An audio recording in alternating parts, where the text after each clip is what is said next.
This is Dabu 7. When it comes to the history of our planet, it seems to be one of the things they go out of the way the most to try to cover up. And it is one of the things that intrigued me more than anything, because we know we're being lied to. A lot of the amazing things we've discovered here in the past few years, you're never going to hear about in school. It's sad. They don't teach them the true history or anything that's going on with it. But we have several places here in the United States that have mystery surrounding them. Now, some of those things could be answered by you, any one of us. It's people that want to go out here and put the pieces of the puzzle together that end up finding new things. And it actually takes people getting out there and doing it. Sometimes you'll be surprised at what you find.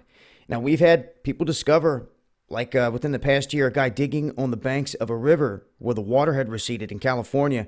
He discovered some very interesting artifacts. Well, the Smithsonian came along, snatched him up, hit him with a fine, threatened him with jail time, told him not to go back, never gave him an answer as to what they were, how old they were, who created them. Now, you can only imagine that those banks are filled and littered with artifacts all over the place. But they're not sending teams out there to look. They're not excavating. They're telling everyone you can't go there. We're not going to go there, but you can't go there neither. And we're going to take anything you find, and we're not going to tell you anything else about it. You see, unless they choose to.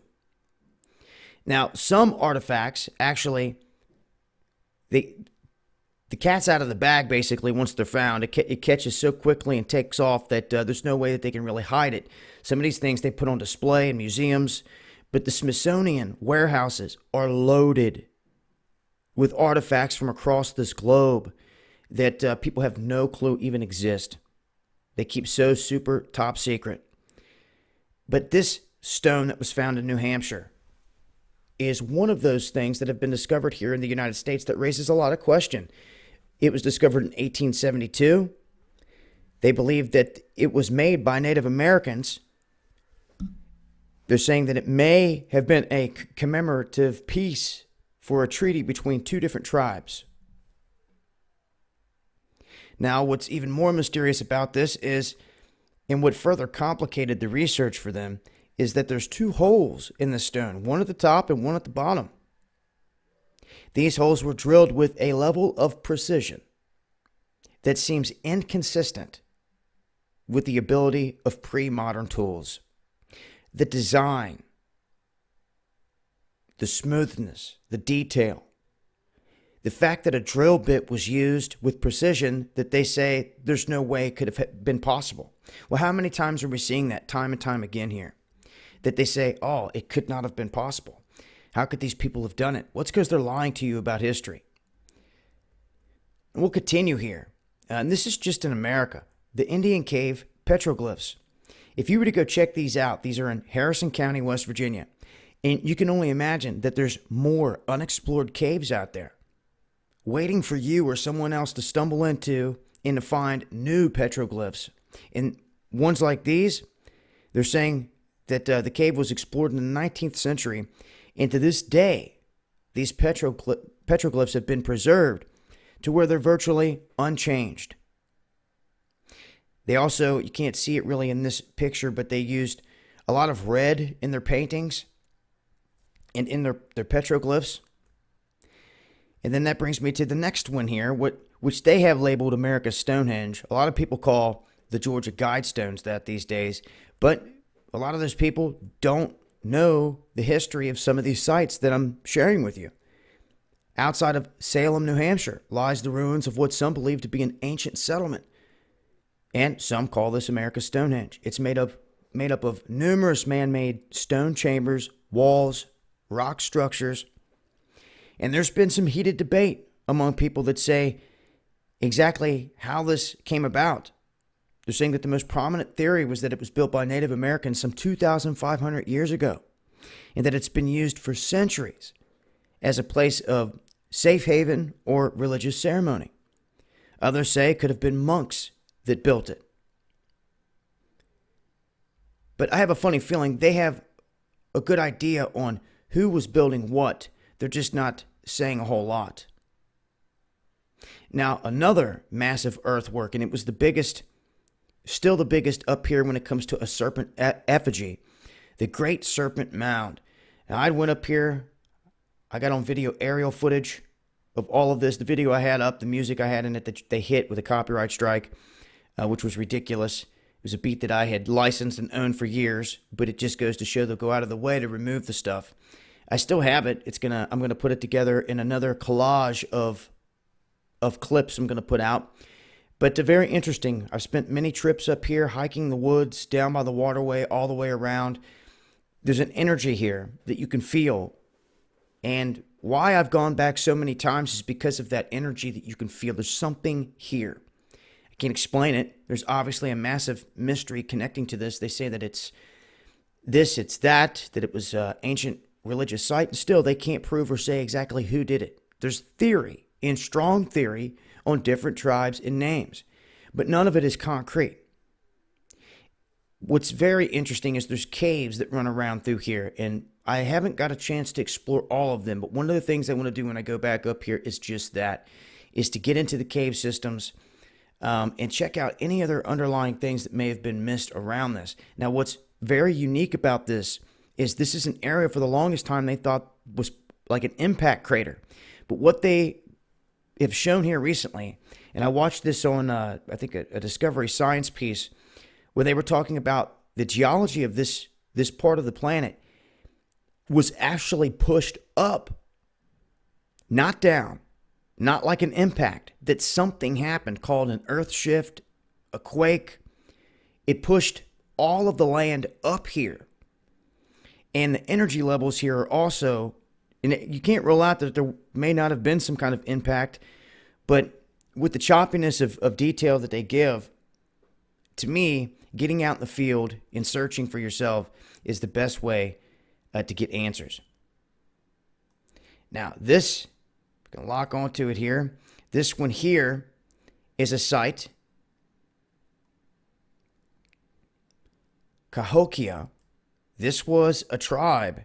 This was the largest city in pre-Columbian North America with a population of around 15,000 people. Now, they say that they were a hunter-gatherer type of crowd, and most people wouldn't even realize that this sat right on the outskirts of St. Louis.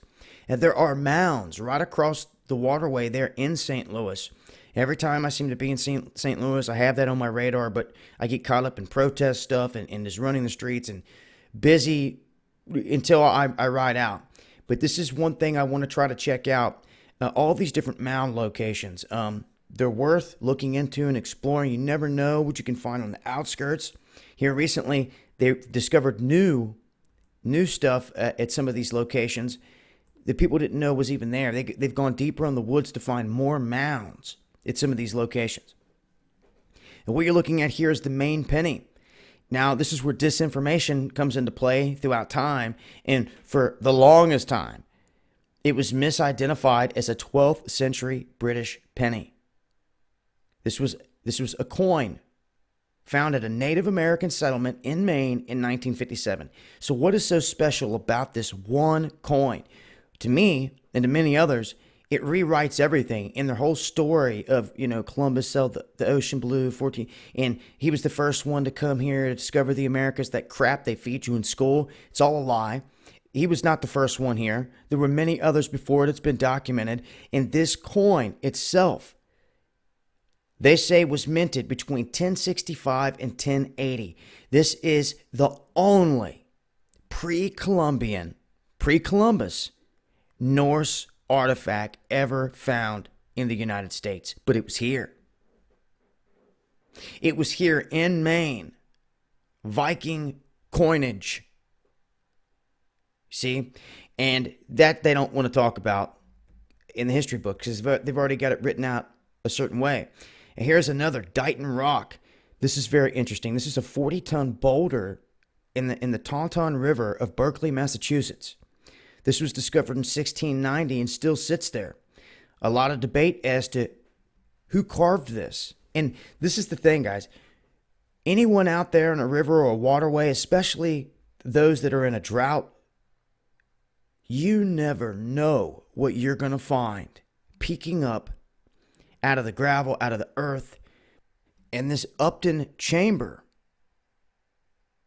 in New England is the perfect example of all these chambers. There are hundreds of these dotted across New England. And no one has an explanation for their exact purpose. Now, one of the larger ones, as you can see right here, is known. And once again, they talk about the Norsemen, or monks that could have potentially built all of these underground spots. It looks like it's jumped around on here, but these aren't in any particular order. But I've got to say, one of the most interesting ones is this, and this should be taught to everyone. This looks to be the very first city of North America. That's intriguing to me. This is in Louisiana. This is an extensive complex of earthworks known as Poverty Point. I guarantee you some of you have never heard of it. The complex contains a series of mounds and ridges that was built by Native Americans sometime between 1700 and 1100 BC. Now, what makes this interesting is this is the only known example of large construction done by a hunter-gatherer society in all of North America. No one understands the exact purpose. Some say that it was used for ceremonies, while others say that it looks like it was definitely a permanent settlement. And they say that it really holds down the looks of the first city, with rows of housing where people would be living, a temple or a mount which they constructed, with different mounds located across the place. And this is the one that they just discovered, a new one out in the woods, which adds to the mystery here. It's stuff like this that should be taught to everyone. The true history, this has a lot to it. You can go look at the current photos. You can actually go here and walk the fields, check this place out, see the mounds. You can actually see the shape of the platform and the cone that's here. All of this still. I believe at this point there is a house built down here in this area, and there's a roadway that cuts through here, but you can still see the outline and the shape of all of it. 2014, they made it a World Heritage Site. So it's got some importance there. And then I'll leave you guys with this one. These petroglyphs. Look at these. And what's so intriguing about these petroglyphs? Well, these that are in Nevada are at least 10,000 years old. That's pretty amazing. There's other sites out there across the country. I'm thinking of some right now that aren't listed in this. So it's a constant quest for the truth. And it's not till people actually get out here and explore things and start looking for themselves that they say, I wonder why they never talked about this or showed this or this or that. You never know what you're going to find. But yes, one of the most intriguing things out there to me is history's mysteries. You truly never know what you're going to find when you're out there looking, but you got to be out there looking to find something. That's why I always say eyes open. Even walking through the woods, through the creeks, you never know who was there before you. And what looks to be a little old hillside could be a mound with something in it. And what looks to be a rock flipped over could tell a story. Nonetheless, there's a look at some sites across the country that I guarantee you most of you didn't know about a few of them. Hopefully at least one of these is fresh, and some of you may have never heard of many of them, but that's just it. You should know. You should talk more about it. And I would say if anyone out there finds something crazy and amazing, well, I will say it. Let me know, dabu7@yahoo.com. But just know that if you're at one of these mound or World Heritage sites and you find an artifact of anything, they're going to try to snatch it up, fine you, threaten you with jail and everything else. But it's different if it's on your property or something like that. So the mysteries continue. I will leave a link below with plenty more detail to all these sites. And you can expect more videos like this from me in the future. Anytime I find something intriguing like this, I like to share it with everybody, get Get it out there and let them know, look, this is what's out there. Also, make sure to check out our recent sponsor, the Essential Drugstore, for any of you guys looking to stock up on medicines, antibiotics, insulin for diabetics, heart medicine, medicine for your animals, all that stuff. Make sure to check these guys out. I'll leave links below. And until next time, it's been Dabu7. Remember, hit me up, dabu7yahoo.com. Eyes open, y'all.